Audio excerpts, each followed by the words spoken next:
अज्ञानतिमिरन्धस्य ज्ञानञ्जनशलाकया चक्षुरुन्मिलितं येन तस्मै श्रीगुरवे नमः।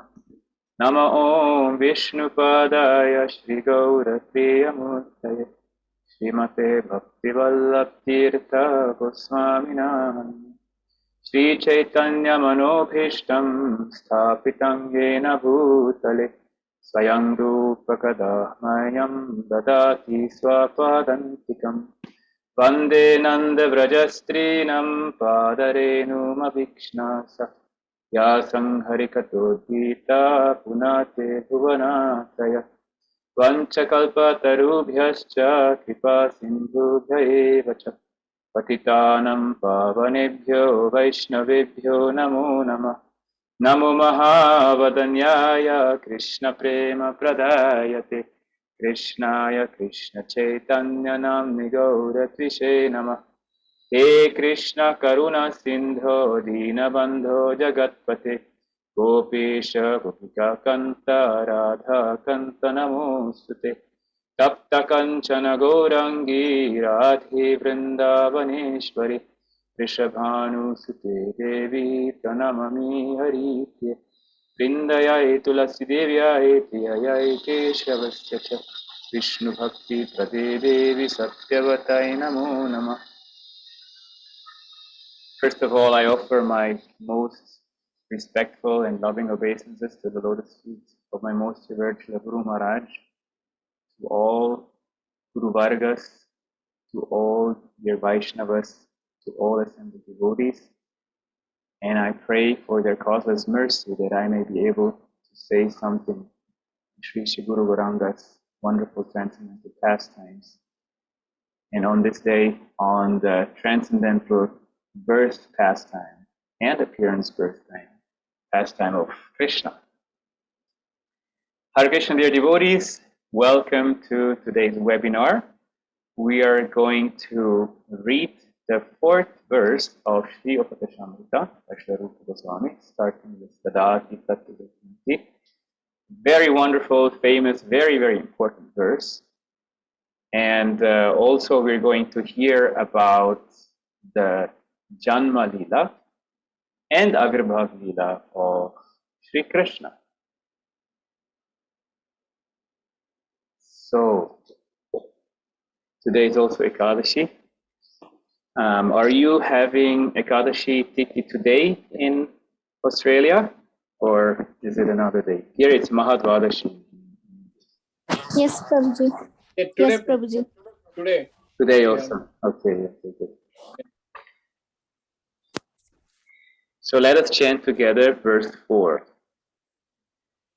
Dadati pratigrhnati guhyamakyati pritchati punkte bhojayate chaiva shadvidhan priti lakshanam.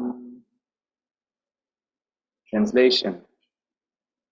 Offering pure devotees items in accordance with their requirements, accepting prasadi or remnant items given by pure devotees, revealing to devotees one's confidential realizations concerning bhajan, inquiring from them about their confidential realizations, eating with great love the prasada remnants given by devotees, and lovingly feeding them prasada.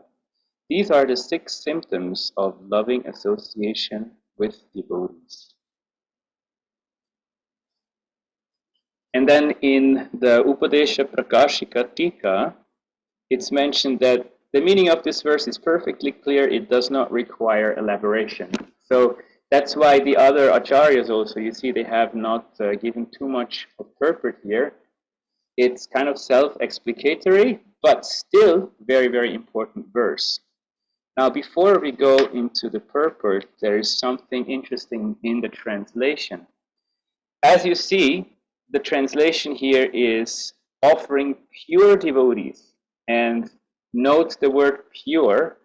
In the original Sanskrit, there is no mention of whom we offer all these respects and from whom we take these prasadi remnants. But here in the translation, and this is the benefit of a translation from a pure devotee, you have more explanation already. So in the translation itself, there is already some explanation or some purport, because we don't just have the 6 loving exchanges, as it's also called, these 6 loving exchanges with devotees. We don't just have them with anyone in every way, but with particular devotees of particular levels of consciousness in a particular way. And this is really what's so important. Okay? So, in a nutshell, what this shloka tells us is what kind of sadhu sangha we should look for. What actual sadhu sangha means. Okay? So there are 6 ways of loving exchange with the sadhus. Okay? And now let us have a look, because we'll go through it one by one.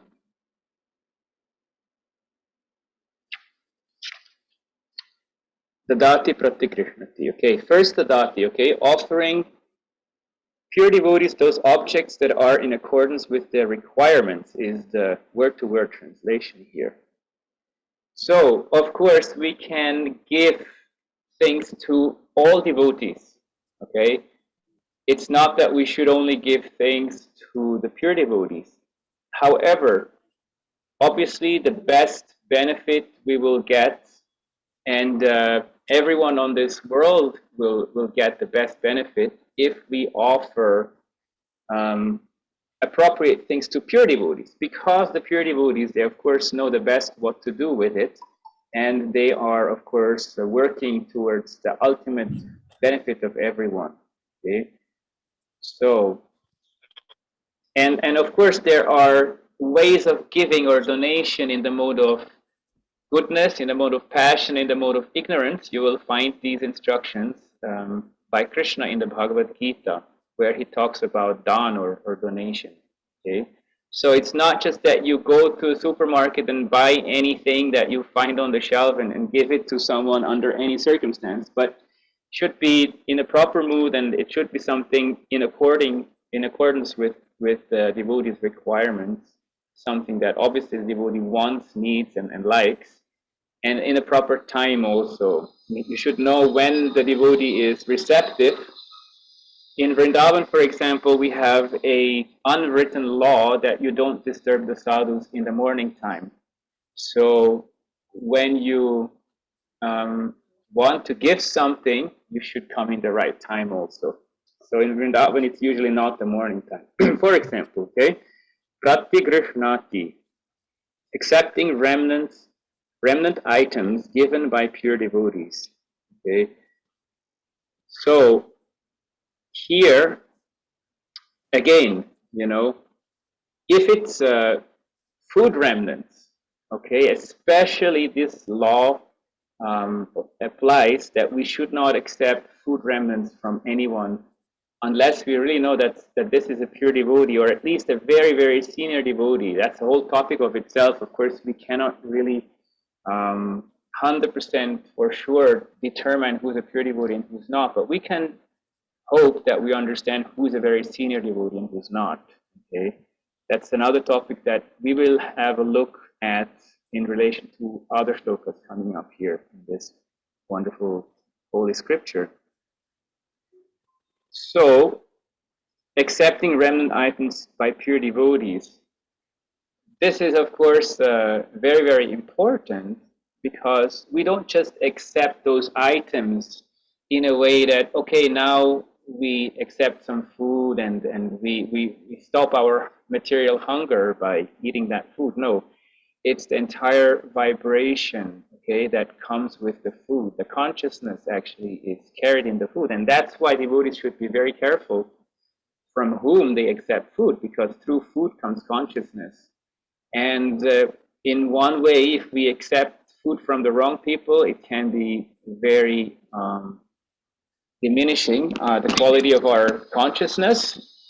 But in a positive sense, if we accept food, prasadam, from pure devotees, it's highly uplifting. Okay, so yeah, in this regard, it was also on Nandotsav, of course, the divine appearance day of Srila A.C. Bhaktivedanta Swami Prabhupada. And so just to also commemorate him today, I would like to say something in this regard of how we should accept things from the pure devotees. So one time it was the holy appearance or disappearance day of Srila Prabhupada, Bhaktisiddhanta Saraswati Prabhupada. And so Srila Bhaktivedanta Swami Prabhupada, he made a big feast, of course, a big festival. It was in one of his temples. I don't remember where it was, but it's a beautiful pastime. And it was a very busy day, but Srila Swami Prabhupada still went into the kitchen, and by himself, he cooked kheer for his Gurudev, Srila Prabhupada, because he knew that he liked kheer a lot. So the devotees had no idea about who was cooking what, and most devotees were so busy they didn't even know that Srila Swami Prabhupada personally was cooking in the kitchen for his Gurudev.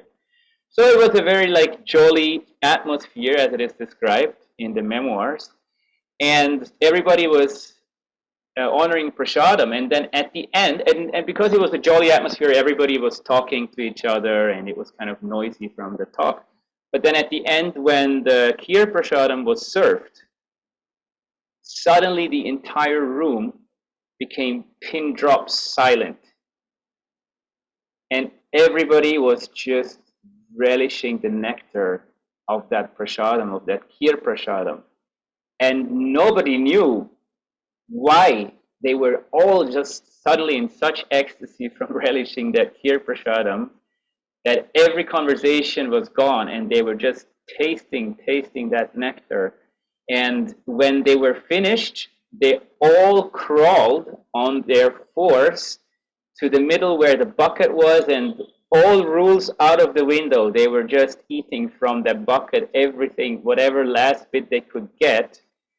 And all of them were in such bliss, they had no idea what happened. And then someone told them that actually this was cooked by Srila Swami Prabhupada himself for his Gurudev with so much love.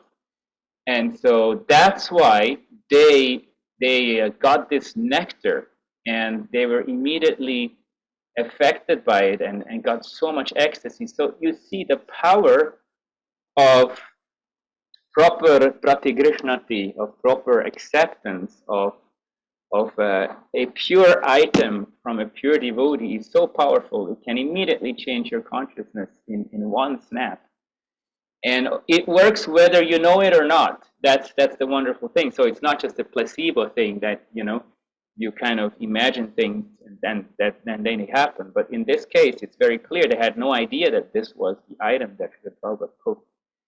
So it's a self-evident thing that happens. It's a magic thing. And so, yeah, you will realize it. The effect you will realize once you accept something from a pure devotee, it can actually transform you, like in this pastime. And so, of course, this pastime also shows wonderful Guru Bhakti, the wonderful Guru Bhakti of Srila Swami Prabhupada.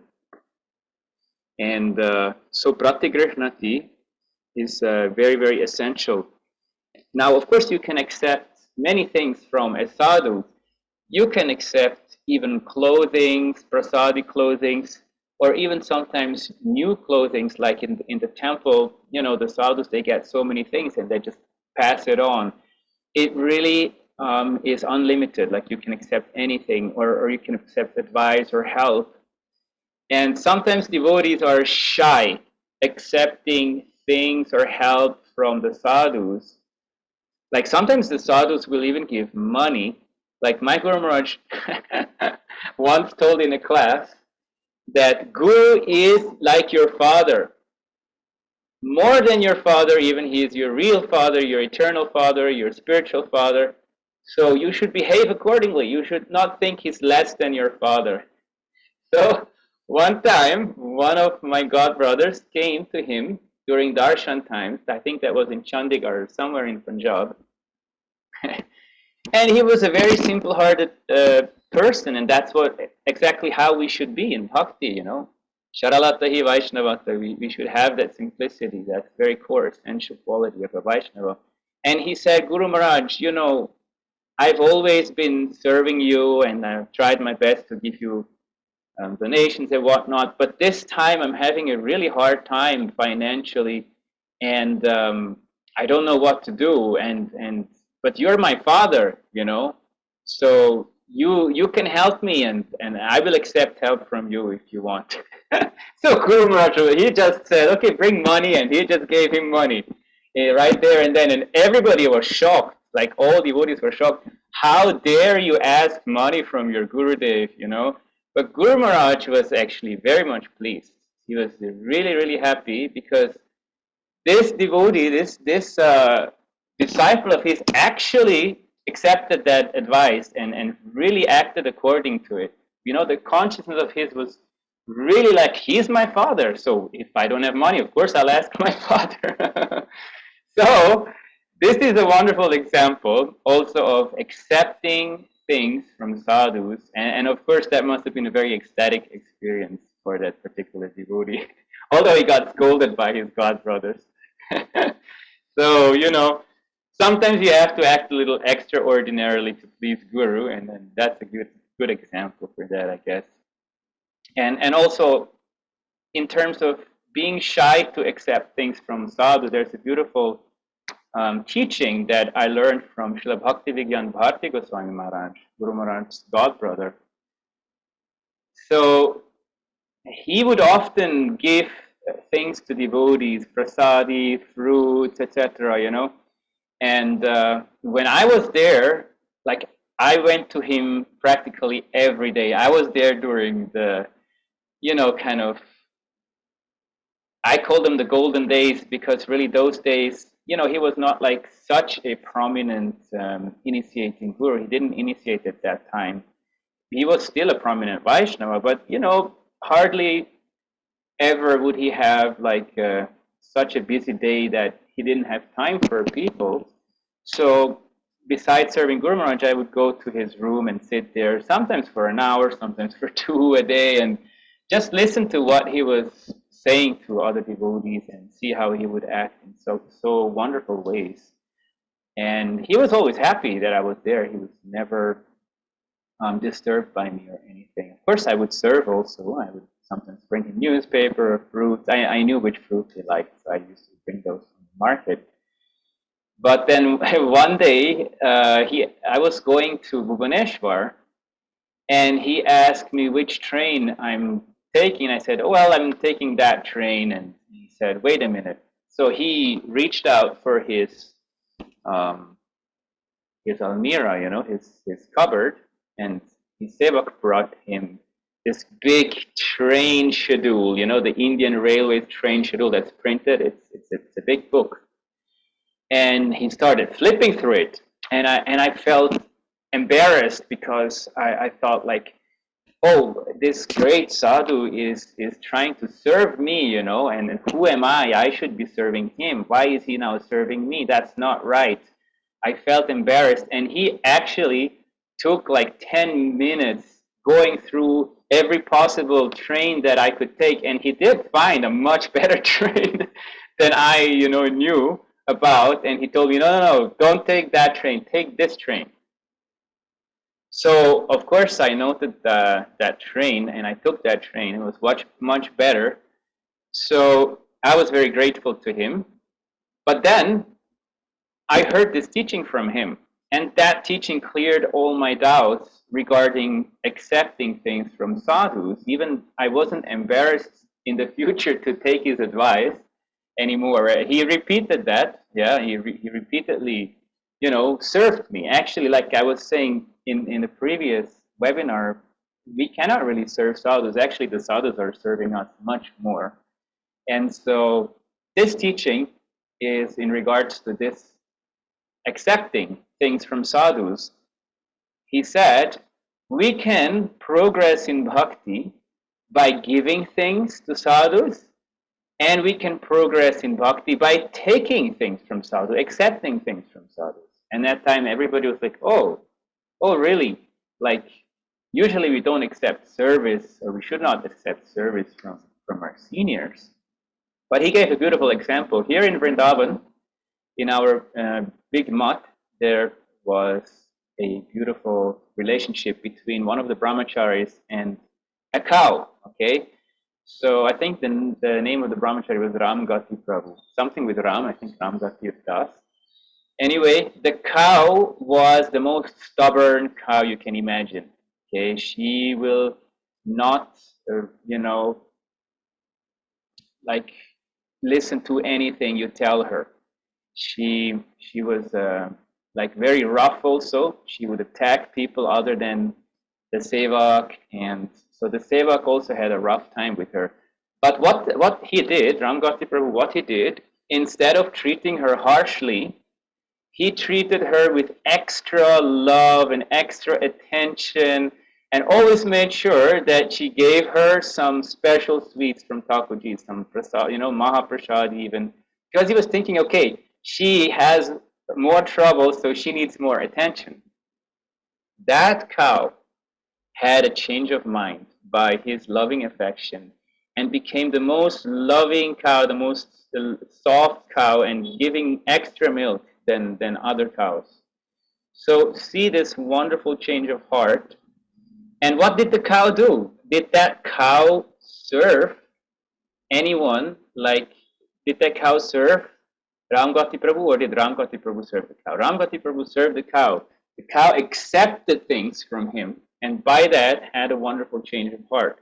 So similarly, we should not be shy, and this is Srila Bharati Maharaj's beautiful conclusion from that pastime. We should not be shy accepting things from sadhu. In fact, we should be greedy even to accept things from sadhu, because they can change our mind, they can transform our mind.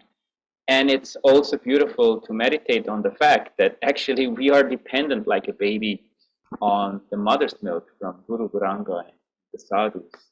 We really, are indebted to them. We can give certain things to them, but they never match up to what they are giving to us. So much to Pratigrihnati. Let's go on to Guhyam Akhyati. Yeah? So here in the word-to-word translation, it means revealing to devotees one's confidential realizations concerning bhajan. Okay, so here again, you do not want to tell everyone who's a devotee what your confidential realizations are. Okay, this is very private.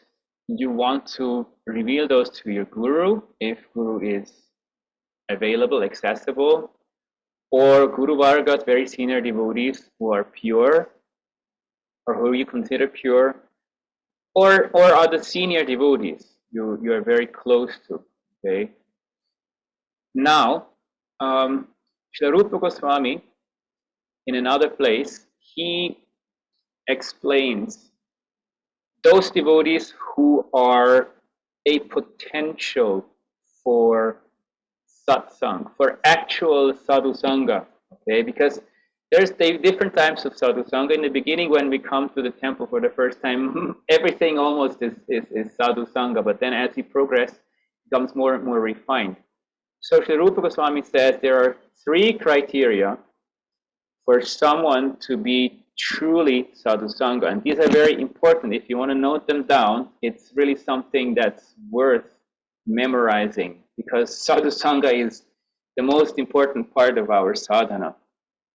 So I don't remember the sequence, but they are as follows.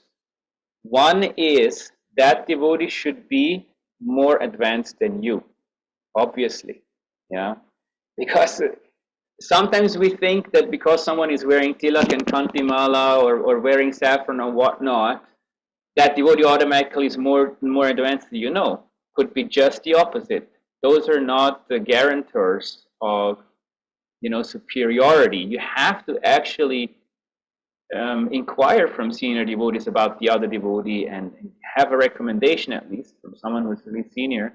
And at the same time, don't neglect your own homework. You have to actually go through the entire assessment. You have to make an assessment how that devotee is really more advanced than you. And yeah, so that's the first point. That's a pretty clear one. That's kind of self-explicatory. But the other two are often neglected or forgotten. So, snigdhe, he should be inclined towards you, particularly with snigdha, with affection. Okay? So, not every sadhu has similar kind of affection for all kind of devotees. We may think that is so, okay? But you have to feel that there's a very, very particular affection towards you. Not just like a general kind of affection that, you know, sadhus have for everyone, but it has to be a condensed kind of affection that you feel there is a special flow of affection that is particularly celebrated between that sadhu and you. Can be very subtle, very fine, very sublime, but should be there, okay? And then the third one, and this is very important one that's often forgotten, is that devotee should be in a similar mood like you, okay? So, that similar mood means, of course, in general, he should be a Gaura Bhakta, okay? Then, in particular, he should be a Gaura Bhakta who is in a similar mood as you are. But how can you know your mood of devotion if you haven't discovered it yet, right? So, this is a journey, okay? It starts and it continues. And as you go on, you will slowly, slowly understand your mood. It's also revealed by the seniors. And then you can be more clear, okay? What is actual sadhu sangha in relation to these sadhus? So, because when you have revelations, okay, or when you will have revelations, they will be very particular according to a certain mood, okay? Now, if your revelations about your service are of a particular rasa, then you want to, of course, reveal your mind to a devotee in that rasa, okay? Because that devotee has to be able to empathize with your rasa, and he has to be expert in that rasa, obviously. So that's why it's important to understand that this is an important point. And of course, in our lineage, most of our acharyas are in Madhurya, okay? And even, you know, most of the disciples tend to be in Madhurya. So usually that's the case, but then of course there are exceptions. There are some who are in Sakyas, some are in Vatsalya. So according to that also, we should choose to whom we reveal our mind. Now that doesn't only refer to Madhurya, but there are subcategories, okay? Even within Madhurya or within Vraja Bhakti, generally speaking, there are various subcategories of tastes and inclinations, and you have to make sure that sadhu has a similar inclination. Why? Because you may have a wonderful dream, and you're very happy about that dream, and you go and reveal your mind to a sadhu, but that sadhu is in a different mood. And he says, well, okay, but, you know, this is okay, but, and then your mood will be broken. But this depends on that sadhu's particular inclination and mood, okay? Whether he appreciates that or not in the same way as you can. So that's why generally it's even said there is a thumb rule: don't reveal your dreams to your guru unless they come 3 times, because it can be very confusing. Also, the whole that's a whole other topic.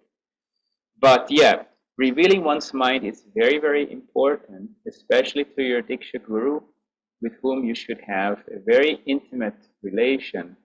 And if you cannot do it physically, do it in writing. You know, even if your Diksha guru is no more present physically, you can still write a letter to him. You can still talk to him. You know, you can still directly address your guru, and you will get an answer. You know, it doesn't just have to be prayer. It can be anything. Like you can actually write a letter. I did that once because My Guru Maharaj particularly told me for a certain period in every darshan that I should divulge, I should open my heart to him. And I felt shy in front of everyone because although, I was his sevak, there was hardly ever a time when we were alone. There was always other sevaks and other people around Guru Maharaj. So I decided to write a letter. And he was very, very happy. And he specially called me for private darshan after I wrote that letter and talked to me a long time. So, revealing one's mind to Guru is always very, very beneficial. And don't think that, oh, he has no time, he's so busy, why should he bother? If you feel that this is something that only he can answer, or he particularly should answer, then it's important. Okay, because Guru is like your mother, father in that sense too. Okay, so Prichati, inquiring from devotees about their confidential realizations, right? So this is one of the most powerful things that you can possibly do to get inspiration in your devotional life. Now, this is not just for your guru and the senior sadhus. This is for all devotees who have had experience, and that's most of them. So, of course, it goes without saying that, if you have such a possibility, ask your guru about his realization or hear from others about your guru's realization. Ask them. And that comes under the same category. Of course, you want to ask those who work together with your guru and your guru vargas about their particular realizations. And I have a friend, and the first thing he does when he meets anyone, he just starts asking all kind of special questions to them. He literally bombards them. Like, here you have 4 questions, and now tell me as much as you can. and he always gets very, very inspiring talks from them. He's like a milkman, he milks the devotees, and he gets all the nectar out of them. So that's a very good example. Of course, we shouldn't be too intimidating, but generally devotees love it when they finally meet someone who's very thirsty to hear the nectar, the real nectar, and who loves to dig deeper and deeper and deeper and hear about more and more confidential realizations, because that's ultimately the life of the devotees, right? And you have to be a little bit patient because devotees usually are shy talking about these things. So usually what you do is you sandwich the question, in between sevas or other questions, and you don't ask intimate questions the first time. You develop a relationship gradually, as it is in every relationship. The more intimate things come after a certain time, not the first time you meet, obviously. So this is very, very important to reveal your mind to Guru, because even though, in one sense, he knows what's on your heart, okay, if he's on that high level of consciousness, which is, by the way, very rare, okay, but it is there for those who are on that level. Even then, he still wants you to tell him, because it's not about him seeing, okay, how much that devotee has done, how much he has cleaned the floor, chanted the rounds, okay, now he has the adhikar, sack, boom, I give him prema bhakti, and that's it. No, it's not about accounting, it's not about numbers and quantities, it's about having a loving relationship. And that starts with conversation, it starts with giving something, accepting something. This is what this shloka is all about, the dati pratigrihati. Yeah. So it's about the quality of the relationship between the devotees. Nothing to do with quantity. Okay. How much we deserve anything. Who are we to deserve? Okay. we are full of. I am full of ignorance. Om ajnana timirandasya jnananjana shalakaya. I was born in this dark dungeon of ignorance, and Gurudev, he opened my eyes with the salve of bhakti. He gave me proper vision. So it's about the quality, and that's why bhunkte, okay, eating with great love the prasada remnants given by devotees. Okay, it's about the relationship. Okay, so Guru gives you something, okay, some prasadam, and you have to understand that this is Krishna coming to you through Guru, Krishna Prem coming to you through Guru. And one time, Bhakti-Mohan Prabhu, very senior Vaishnav, he gave me Mahaprasadam. One brahmachari had brought Mahaprasadam from the Krishna Balaram temple in Bhubaneswar. And I accepted that, and he asked something like, "Are you happy?" I said, "Of course I'm happy, but actually I want Krishna Prem." I was just like a little, stubborn kind of newcomer at that time. And so I said, but I want Krishna Prem. He said, "This is Krishna Prem. This is Krishna Prem. This is Krishna sending his prasadam to you through that brahmachari. This is his love embodied. So what is his love? Krishna Prem." So, oh, wow, okay. So Krishna Prem is not just my love for Krishna, but it's also Krishna's love for me. Very beautiful darshan, very beautiful vision. So the prasadam really is a manifestation of love of Krishna for us, and we accept that through Guru. That's, of course, or through senior devotees, the most powerful way of receiving that. So it's all about relationship. It's all about quality, not about quantity or kind of a, career on the ladder of bhakti. It's really about the subtle, sublime relationship. Bhojayate chaiva. Okay? Lovingly serving prasadam to devotees. And I really much appreciate the translation here in this book, because they inserted lovingly. Okay? So it's not just serving prasadam in a mechanic way. Okay, I do this, I get Krishna Prem at the end of the day. But to lovingly serve the devotees with affection. Okay, because this is already the goal. Serving the devotees is already the goal. It just is a question of darshan, of vision. When you have Krishna Prem, you have a full vision of that you're already there. And until then, you have a compromised vision. You don't fully realize yet that you're already there at the goal, actually, when you serve prasadam to the devotees. Okay? So, the conclusion is Shadvidhan Priti Lakshanam. These 6 kinds are the symptoms of loving association with devotees.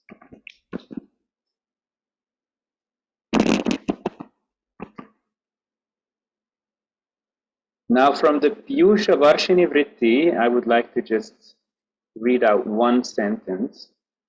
Those who are intent on progressing in bhakti should associate with pure devotees who possess the power to free one from the tendency to fall into bad association. So, yeah, we were just talking about this important topic that we should know how to distinguish between pure devotees and not so pure devotees.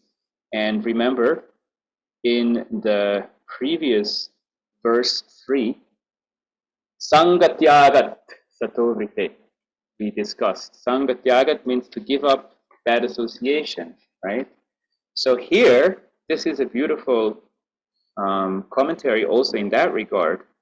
How can we give up bad association? Well, associate with pure devotees who possess the power to free one from the tendency to fall into bad association. Now you may say, okay, that's great, but if I don't know how to distinguish who is who, how can I associate with pure devotees in the first place, right? Well, that comes through increasing our sukriti in our practices. As we progress, we continuously chant, take prasadam, serve devotees, etc. Our sukriti increases, and with the sukriti also the power of distinction, and then it gradually associate with more and more pure devotees, and then again those pure devotees will give us more capacity to distinguish and to give up bad association. So this is how the cycle closes. It's not really a cycle, it's like a spiral, you understand? You go up slowly, slowly like that. So I'm now opening the round for question and answers to this particular verse. If you have any, then you have read the commentaries already, so I'm not going to read them. But if you have noted some questions or if you want to comment, then now is the time. Hare Krishna.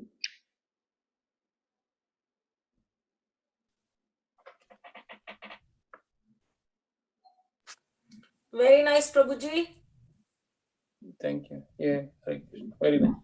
It was very, very nice. Very well explained with the examples which you gave it. You know, it's more easier to understand when it comes with the examples.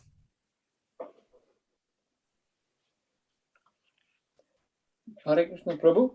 Yes, Prabhuji. Thank you. Thank you, Didi. Yeah, I have one.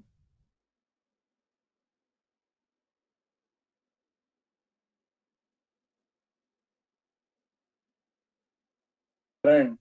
So in this Kali Yuga, very hard to follow this, no? Somehow everything is contaminated, Yes. not pure, and association, everything will count. So how to avoid this? It is impossible, no? Yes, Prabhu. Very good question.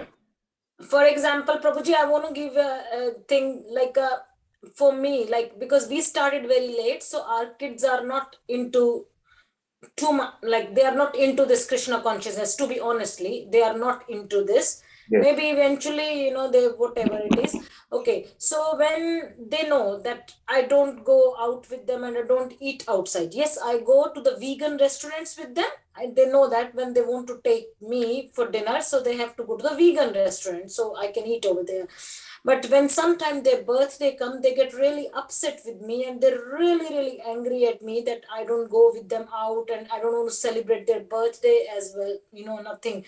So then I started going on a very, very special days with them on the choice of their restaurant where the meats also cook. But I got no choice because they really get upset with me. They're just starting, I thought they will start hating me, that, you know, they will keep saying to me, you're too much Hare Krishna, you're too selfish, you don't do anything for us, you just all the time, you just want this and that. They started saying these kind of sentences towards me. So I realized, I said, no, this is not good for them and whatever they're thinking. So I said to Bindu as well, no, Bindu, we have to do something. You know, we can't, you know, do this, can't leave it in the middle things and make big mess. So they said, like when we go there, we went twice, isn't it, Bindu? Once on, because once on my daughter's birthday, once another. Yeah, two birthday we went to a restaurant where the meat also cooks, and then they said, it's of course for us they order the special one, no onion, no garlic, you know, vegetarian food, special dal or sabji, whatever it is. And I ate it and I felt very, very bad, like I felt very guilty, you know, but I didn't show. I was very happy, you know, what you do, it's your daughter's birthday. So in that situation, I just want to, you know, just I want to attach my question with Prabhuji's question. Like in my situation, what to do? I don't have any other option. Just I can't make them upset all the time, you know. So, Yes. So this is when Prabhuji asked this question, it came to my mind too, because me and Bindu are in the similar situation, you know. Yeah, Our kids but also complaining. yeah, they are Yes, older. So the kids are also, and they said, we are sick of your vegan restaurants. You always want to go to the vegan. We are sick of this. We're not going there. We want to go where we want to go. So right. Okay. So yeah, there's various things that come to mind. First of all, Didi, regarding your query, I don't know about Australia, but in Malaysia, they have wonderful restaurants of fake meat also. They are vegetarian or they are vegan also. So maybe that could be kind of a compromise. But I do understand that some daughters and sons, they prefer to go to one particular restaurant. They have their preferences. So it basically, if you decide that it's better to go once a year to make them happy, then you just have to make sure that this doesn't disrupt you too much, okay? Because of course it's a compromise, but you know, if it disrupts you too much, then you can tell your daughter, well, you know, I'm sorry that this is my particular faith, and I'm really sorry that it disturbs you, that I'm following this faith, but you know, I also honor your choice. I don't force you not to eat meat, but I also request you to honor my choice not to eat meat. And you know, if you do it in a very gentle way, maybe they won't be happy, but this creates an impression that later, at one point, the child will, you know, churn into action, okay? Because now they may not be in the age to actually digest it, but there comes a time when all this will manifest into a good behavior. Usually it's like that. If you decide to still go, then you know what, you can chant internally, okay? Because there are different ways of kavacha. Kavacha means a protective shield, but the most powerful protective shield is a mantra kavacha, okay? So you can ask any senior devotee or brahmana, you know, that this is a general kind of knowledge. Even more powerful than these kavachas you wear around the neck or wherever you wear them is a mantra kavacha. So just keep on chanting protective mantras. It can just be the Hare Krishna Maha Mantra, that's fine, or Sri Krishna Chaitanya Maha Mantra, Panchatattva Maha Mantra, or you can chant Nrsinga mantras, whatever you feel that protects you. And you know, you pray to Krishna. There's a particular prayer to Krishna also that goes something like this: Dear Krishna, you know, I try my level best to follow all these rules and regulations, but sometimes it's not possible. But I still am thinking of you, and I'm trying my level best. So please, out of your kindness, you still protect me. And you should have faith that Krishna oversees your fault, okay? Because he's Dinabandhu, okay? We're all fallen. If he would not be Dinabandhu, we would have no chance. So this is an exception. You don't go there every second weekend to enjoy yourself. You know, you go there to serve or please your daughter. So Krishna sees that. So don't have too much of a kind of a bad conscience about it, and you know, Krishna is more forgiving than we can possibly conceive. Of course, we should not take advantage of that, but we should have that firm faith that he's Dinabandhu and keep on praying to him in our heart. And he will definitely, first of all, he will give you a feeling that it's okay. He's protecting you. You're not getting too much contaminated.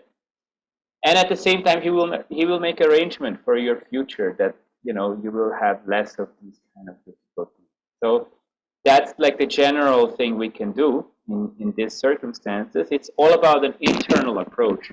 And this is also what I wanted to tell you, Shubha Krishna Prabhu. You were saying that it's so difficult in Kali Yuga to actually engage in the 6 loving ways of devotion because of the circumstances getting more and more unfavorable. Yes. So whenever we can, we do the physical manifestation.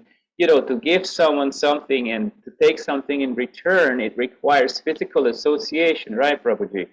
So nowadays we are doing everything over Zoom. It becomes so tasteless. It becomes so distant, so impersonal, and these 6 loving ways are becoming eroded gradually. So how do we make sure that we don't erode emotionally? Because this rasa is about emotion, and dadati pratigrinati is about emotion. It's about the quality of emotion that we enhance through these loving services. So the most important part is that we still do that mentally, okay?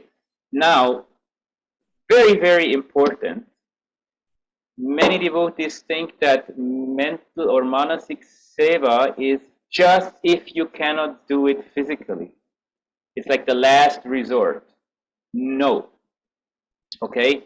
It may be the last resort in terms of hierarchy, of course, living in the physical Vrindavan is the most beneficial. If you cannot do that, then mentally live in Vrindavan. Okay, in that sense, okay, there's a certain hierarchy, but Manasik Seva is even more beneficial than physical Seva in certain ways. How is that so? Because, number one, Manasik Seva does not involve aparadas. Okay, you can avoid so many aparadas when you do Manasik Seva, because when you do things physically, you're always bound to do some offense here and there, especially in unfavorable circumstances. And more important, when you engage your mind is engaged. Okay? That may sound very super simple, but it's that simple, because if the mind is not engaged and you're chanting, what are you doing? If you are chanting and your mind is somewhere else, what are you doing? Are you chanting Namabhas? Forget about Shuddhanam. Are you chanting Namabhas? No. You're chanting Namaparad. That still comes with benefits, material benefits. Okay, you can get your, wonderful things you desire on this planet. Some material benefits will be there, but you cannot get Shuddha Bhakti by chanting Namaparad. That's what we want. We want Shuddha Bhakti, right? We want Vraja Bhakti. That comes through Namabhas. Okay, so Namabhas chanting means we have to chant attentively, because it's an offense to chant inattentively. Srila Bhaktivinoda Thakur even says it's the mother of the other offenses, 10 Namaparadas. So, when you put your mind into it, then you can make sure that you are actually doing the service properly. It doesn't just apply to chanting. This applies to any service you do. If your mind is gone, it's actually offensive. Now, you may think that, wow, this is a very heavy judgment, but I can give you a simple example that makes it very clear. Imagine someone's knocking on your door, and you open up the door, and here is your good friend, and he just keeps on talking to the neighbor, and you're like, hi, and he just keeps on talking to the neighbor, completely ignoring you. How would you feel? You would feel offended. As simple as that. Okay? He knocked on your door to see you, you open, and he doesn't even look at you. He keeps talking to the neighbor. That's exactly what's happening when we do any service without putting our mind into it. Okay? We say, oh, Krishna, this is for you, but our mind is somewhere else. Okay? So, when you do something manasik, your mind is fully there. You cannot but put your mind there. So, this attention is guaranteed. Okay? There's no chance of your mind going elsewhere, because the mind is the main actor in your service. So when you do the dati pratigrihnati guhyamakyati pripsati bhunkte bhojayate chaiva, these activities in your mind, that's it. Okay? That it may sound like, oh, very cheap. No, it's not cheap. It's the most difficult thing in the world, to engage your mind in pure devotional activities. We can make a show externally. Oh, I'm collecting so much money, I'm making so many devotees, printing so many books, having 5 preaching centers run, whatnot. But if our mind is somewhere else, it's not Shuddha Bhakti, okay? It's not really what makes us progress. So the benefit of difficult circumstances is, including this time of COVID, of lockdown, where we are trapped in our little mouse holes at home, is that those who are really intelligent, means those who are hearing the teachings of the gurus, they take this time to do manasik seva. Okay? So how do we do this? Every day, offer something to your guru in your heart. And the mind is lazy. Okay, so you have to engage the mind in it. So every day offer something new, okay, or have like 12 items you like to give to your Gurudev, and every day something new, or like make a sequence that what you offer to your Guru, what you offer to Krishna, Radha Krishna, Chaitanya Mahaprabhu. do that every day as a practice, you know. Or chant a certain kirtan, and when you chant the kirtan, really focus on the mind, okay?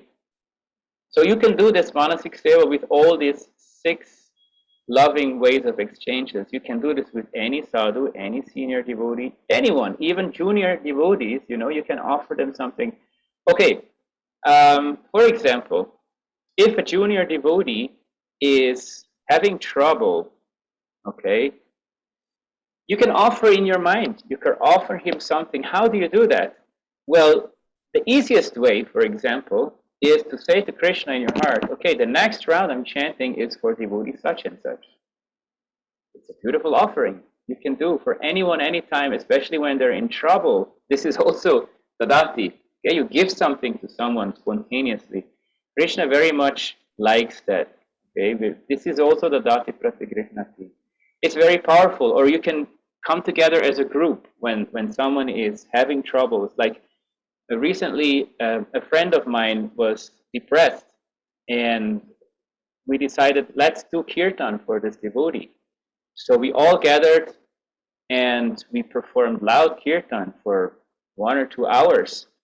And that devotee was so depressed, he wouldn't come out from his room anymore. He wouldn't answer the phone anymore for weeks. And I started getting really worried. So I called all my friends together. And because I had a place to do this kirtan in Radhakund that time, so we all came together and performed very loud kirtan. And the next morning, I had him on the phone. He called me. I didn't have to call him. Yeah.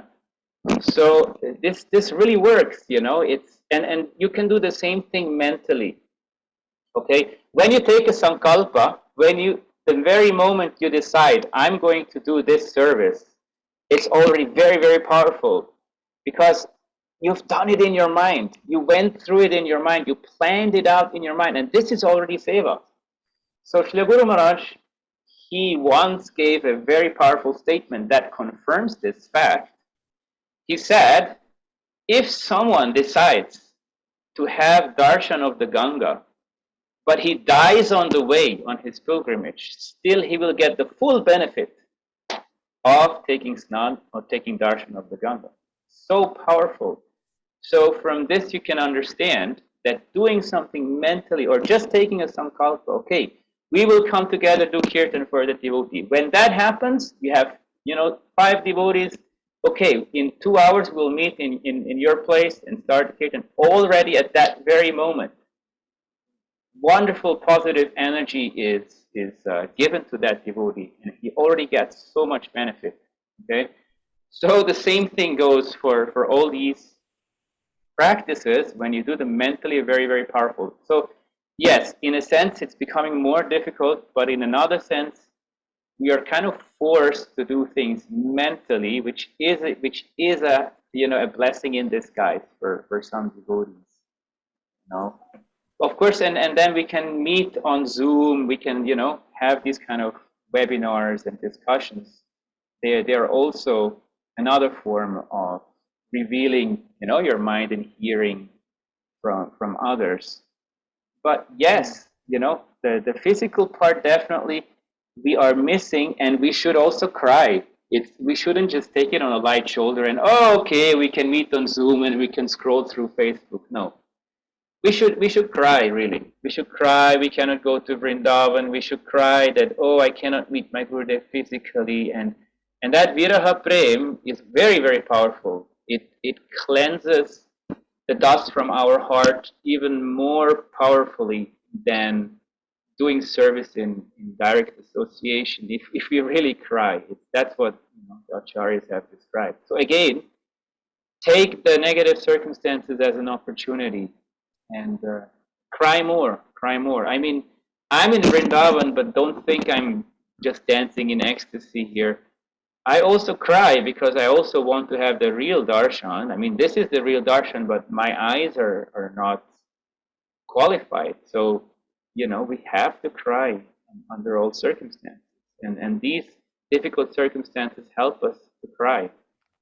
So, yeah, I hope that this was kind of helpful. And yeah, you can continue asking or giving commentaries. Yes, Okay, thank you, Sarvesh, Prabhuji. Okay, that's answered the questions. Thank you.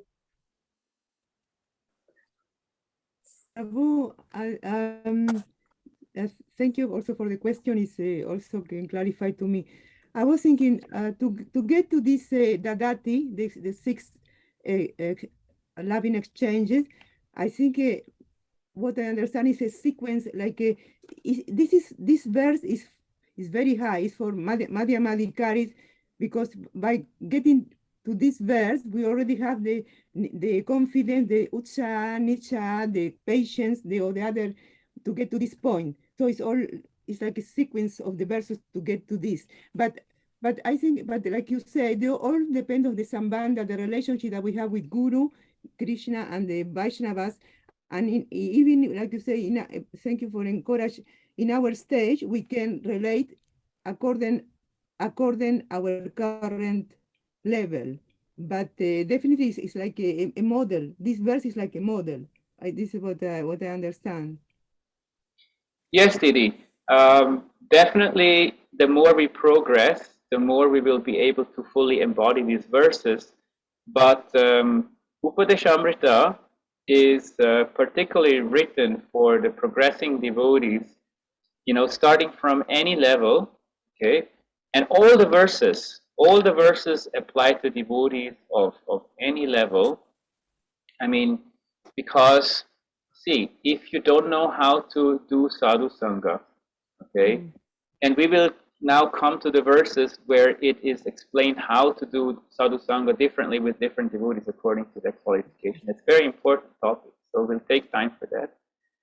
But if you don't know how to do that, you will not reap the benefit fully of sadhu sangha. So from the very beginning, we should know how to behave with sadhus, what to have, what kind of exchanges we're looking for with them. So this verse carries importance for all levels of devotees from the very beginning stage. So actually, all the shlokas, they of course they're building up, but at the same time, they are applicable on all levels of devotion. So it's not that you have to master one shloka to be able to come to the next one. They all are important at the same time from the beginning as well. No, this is what I say, but we need confidence. We need the confidence. We need the patience. We need all these elements from the other verses, like at the same time. No, because you do not have utsaha nischayat dhairyat completely yet. If you have something, okay, you have something, because everyone has some utsaha, otherwise he wouldn't join the movement, obviously. That's what I say. So you have something, and that's enough. That's enough, okay? So now what the verse utsaha nischayat dhairyat means is you try to increase that, and while you increase that, also make sure that you have the proper way of associating with the devotees. So these verses are not like just like a staircase. First you have to do this, then this, then this, then this. These verses are more like parallel streams. Simultaneously you have to practice all of them like that, like rivers that flow simultaneously.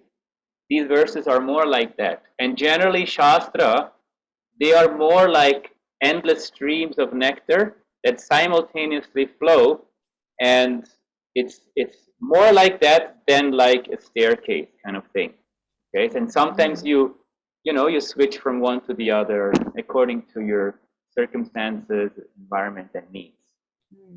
Yes. Thank you. I clarify. I thought it was a sequence like that. Like it's like you say parallel. So give me other vision. Right. This is more parallel in this sense. Right. Mm-hmm. Yeah. Sometimes it's more sequential, but if you give the most important advice, this is the most important advice in 11 verses. It's more a parallel approach. Yeah. All right. Yes. Good. So, if there are no more questions, I would like to say a few things about. Yeah. Anyone?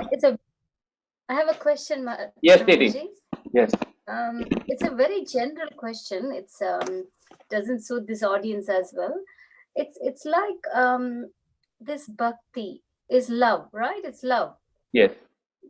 But what if I can't experience it? You know, it's like I have no love at all for Krishna. Like I love Krishna, but you know, like I see all these devotees, they chant, they read, they're so enthusiastic. I feel, you know, like I have none of it. I'm just doing it because I know that's the right thing to do. And I'm like, I just don't know how to cultivate the love, you know, it's like it's not happening at all. And I'm like, Yes. it's, I know love is very high, but it's No, like no, this, no. like, I You, know, like, it's very sweet what you're saying, Didi. It's very honest. I very much appreciate your question.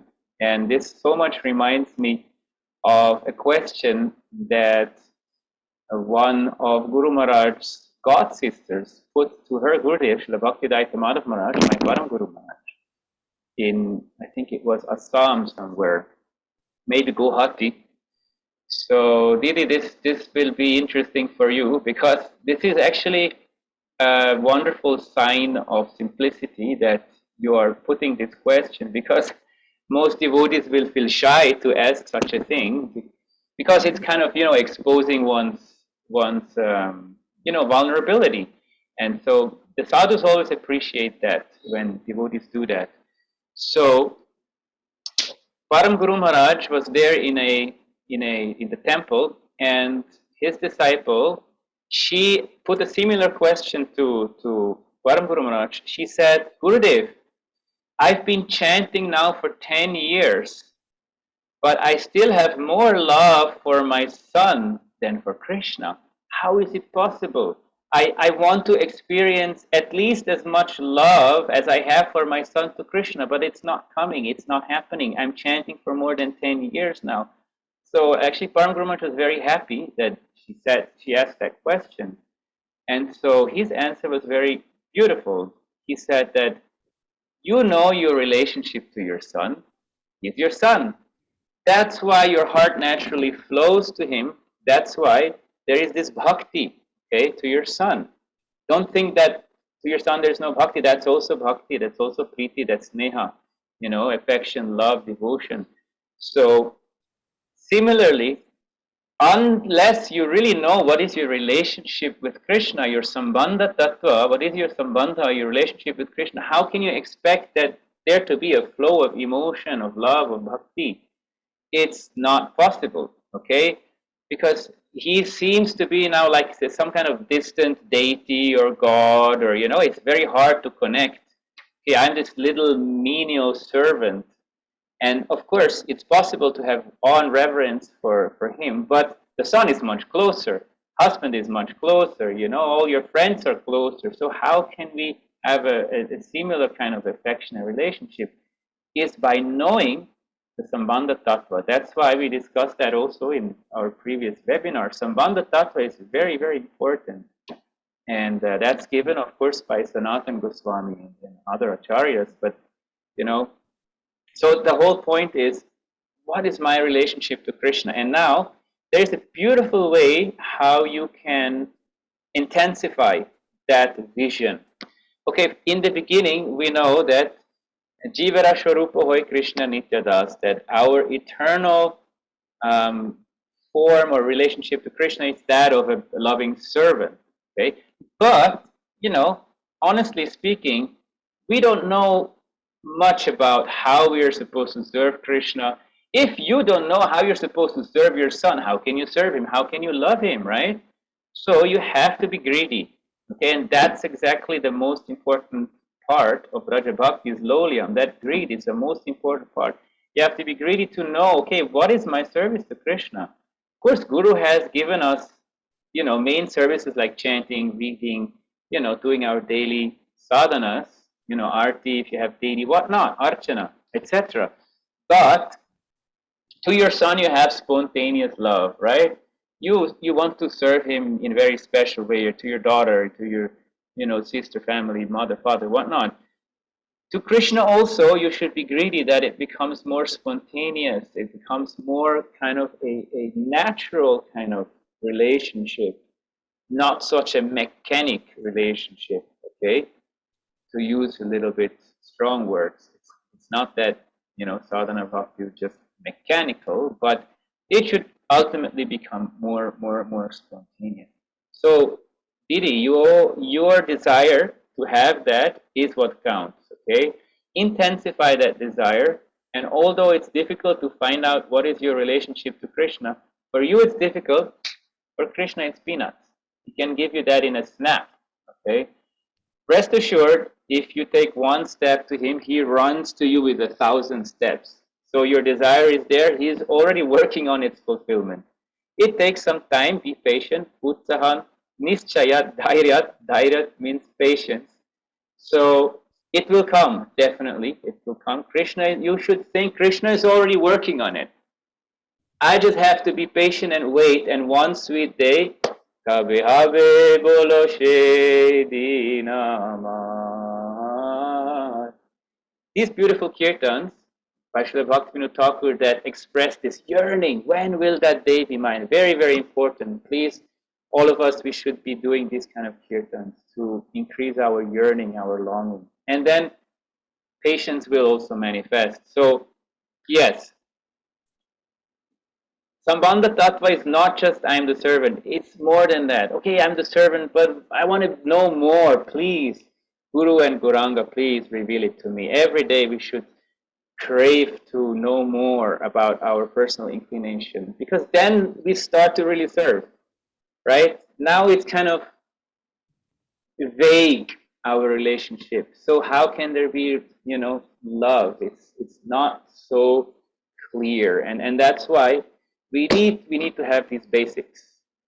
Very, very important. Does that kind of answer your question, Didi? Yes, it does. Yes. Thank you. We've got a lot to work on it, though. Yes, we all do. We all do. Yes, we're all in the same boat here. Thank you. Vidyapati Prabhu, you raised your hand. Yes, Prabhuji, please. Yes, I did. Sorry.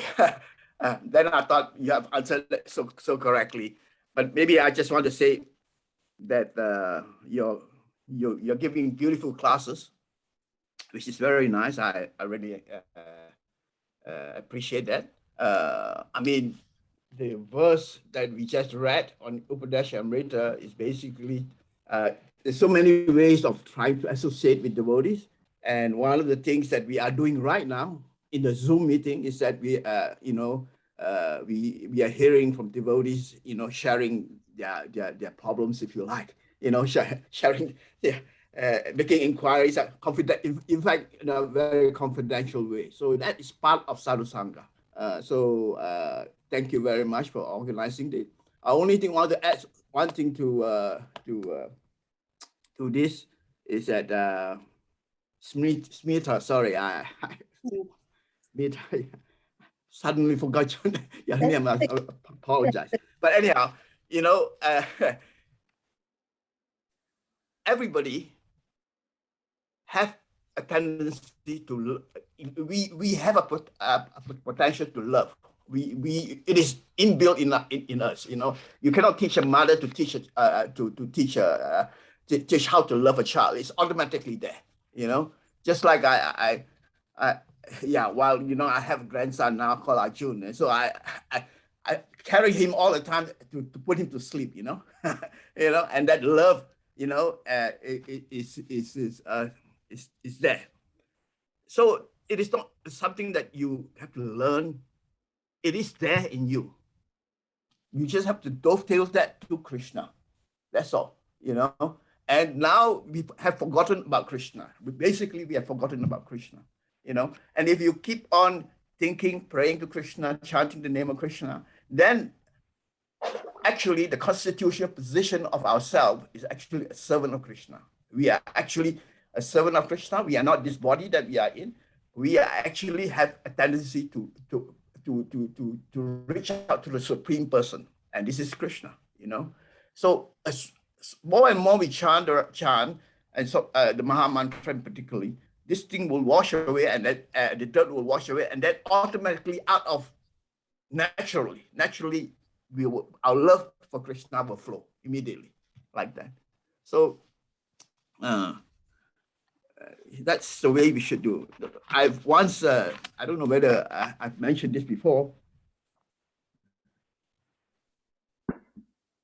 I met a devotee, a very senior devotee, at that time, during the 1980s, I think, 80s or early, sorry, it should be in the 90s, probably in the 90s, yeah. He created a website. You know, at that time, you know, what's a website? I don't know what the hell is, what's a website, you know? And then, because he's a disciple of it's my god brother anyhow, you know, disciple of Bhakti-Vedanta Swami Maharaj, and on his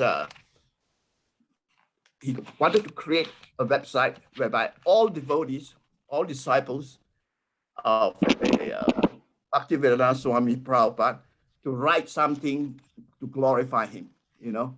But he said it's only one condition. And that one condition is that when you glorify, because at that time, I guess website is very difficult to do, and you know, it's probably costs a lot of money. I don't know. It says that you must write it in one sentence. That's all, you know. So many, so a lot of devotees came in and write so many, tried to do that, and they practically failed, you know. He told me that at that time, well, I'm just saying it because he told me that. So at that time, senior devotees like, I can say it now, Tamal Krishna, for example, you know, many senior devotees, he says that it's impossible. I cannot do it in one sentence. So when he said, you give me some time. So it took me some time, you know. I think about it for probably at least 1 hour, you know. Give me some time because he was physically, I was visiting his house, and he was very friendly to me. So that I'm not going to do right now. Give me 1 hour. Let me think about it. So at that time, I decided to write one sentence. And it's not the exact sentence, but the sentence is that Sri Prabhupada, Bhakti-Vedanta Swami Sri Prabhupada, you have taught me one thing, and that is you teach me how to, you teach me how to, well, sorry, the actual sentence is actually that you have taught me that Krishna is a real person, full stop, that's it.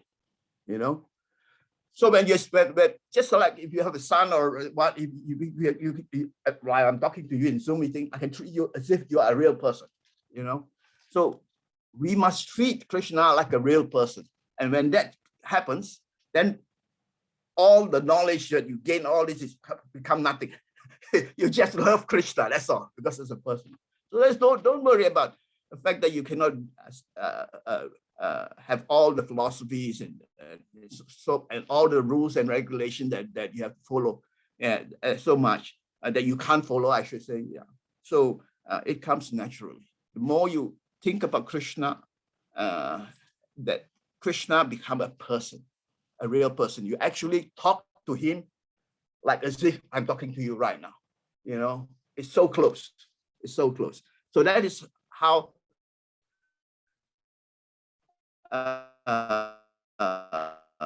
we should, you know, treat him like a person, and it is more so, and especially if you are in the morning, or if you are alone, you know, you can talk to him, you can cry to him, you know. It's actually, you reach a point that you actually cry to him, and then he will approach.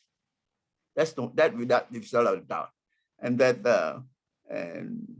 that's what I want to say. I don't want to take any more of your time, Prabhu. So I hope that helps. Jai. Hare Krishna, very beautiful. Thank you so much, Vidyapati Prabhu.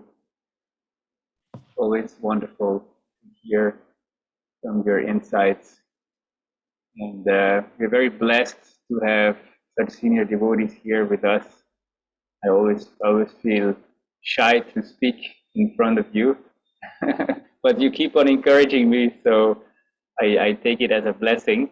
And my Guru Maharaj always says that my Guru Maharaj has given me the instruction to speak whenever the opportunity arises. That's why I'm doing it. Otherwise, I'm not qualified. So we're doing it for our own purification.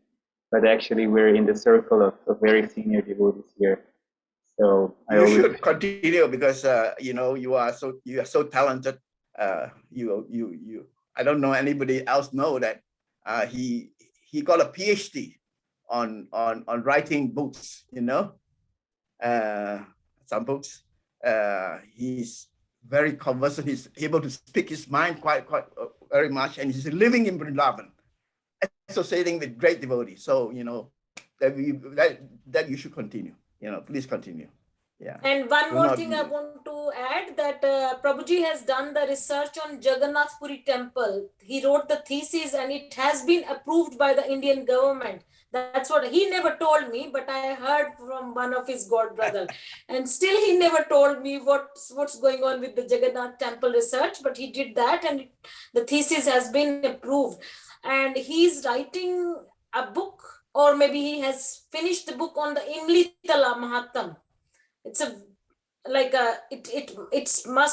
it's on about Imlitala. So I requested to Prabhuji that we'll want to do the service when your book will be published and everything. So I already requested him to tell us we want to contribute some seva for that when the book, because Imlitala is very, very important for all the Gaudiyas, so it's one of the prominent, it's our heart, Mahaprabhu, over there.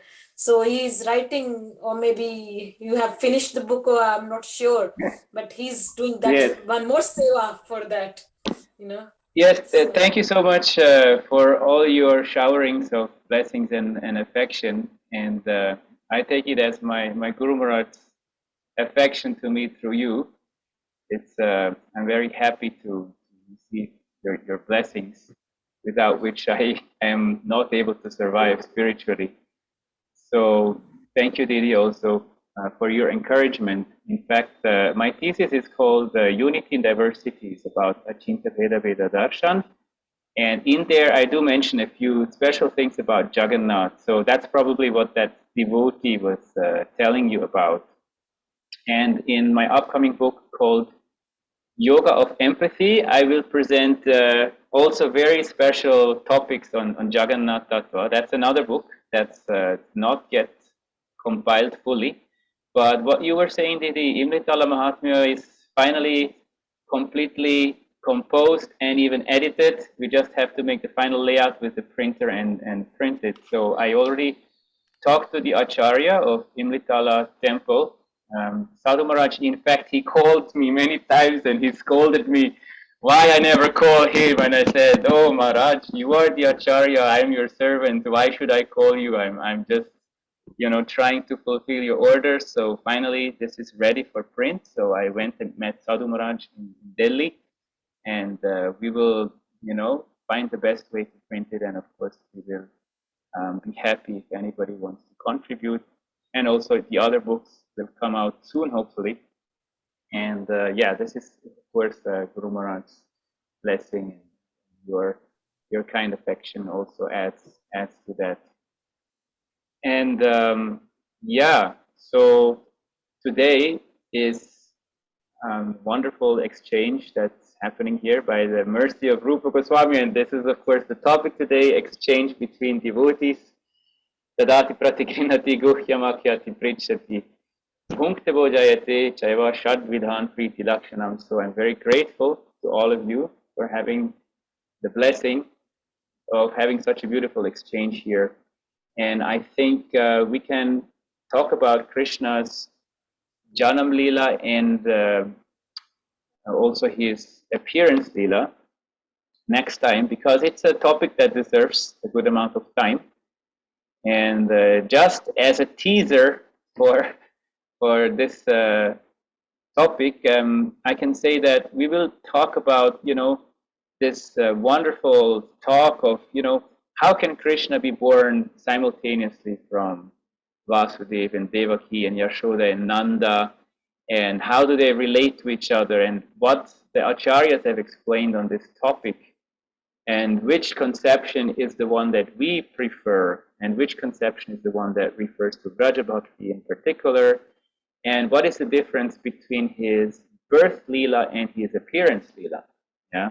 So that is something, of course, I can share with you now in a minute. This birth Leela is his actual taking birth from the womb of Mother Yashoda, because it's more not a Leela, it's more the pastime of a human that's more sweet, of course, and that's completely within the realm of Vraja Bhakti, whereas his appearance, Leela, is from the womb of Vasudeva, so from the womb of Devaki, so Devaki Putra, Krishna, because there he first appears as Chaturbhuj, as a four-armed Vishnu form in a very great opulence, and they, with folded hand, the couple, Vasudeva and Devaki, offer prayers to the Supreme Lord. Of course, that is not really a birth, but it's an appearance of a divine personality, Vishnu.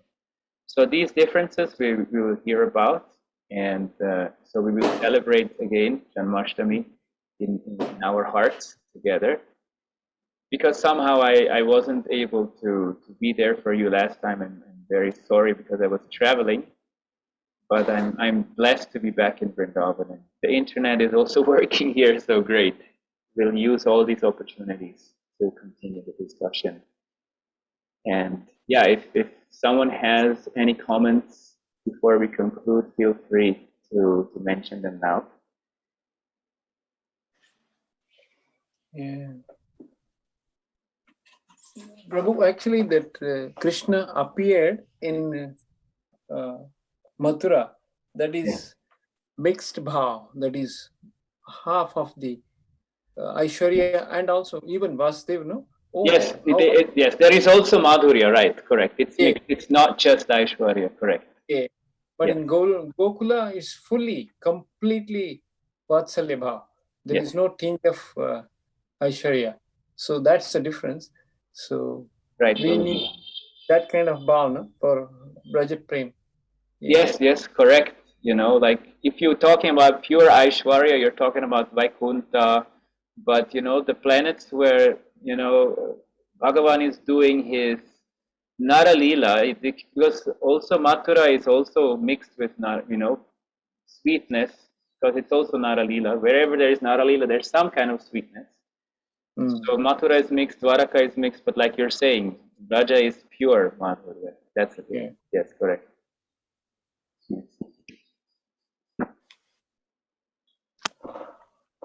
Okay. Thank you very much, Prabhu. Thank you.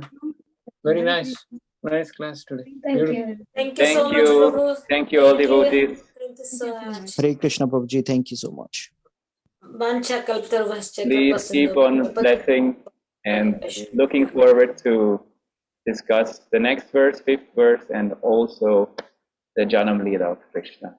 Panchakalpataruvya kripa sindhurya Vitanam pavanebhyo vaishnavibhyo namo namah. Rupa Goswami Pad ki jai. Apne Guru Maharaj ki jai. Janma Leela Janmashtami Mahotsav ki jai. Nandotsav ki jai.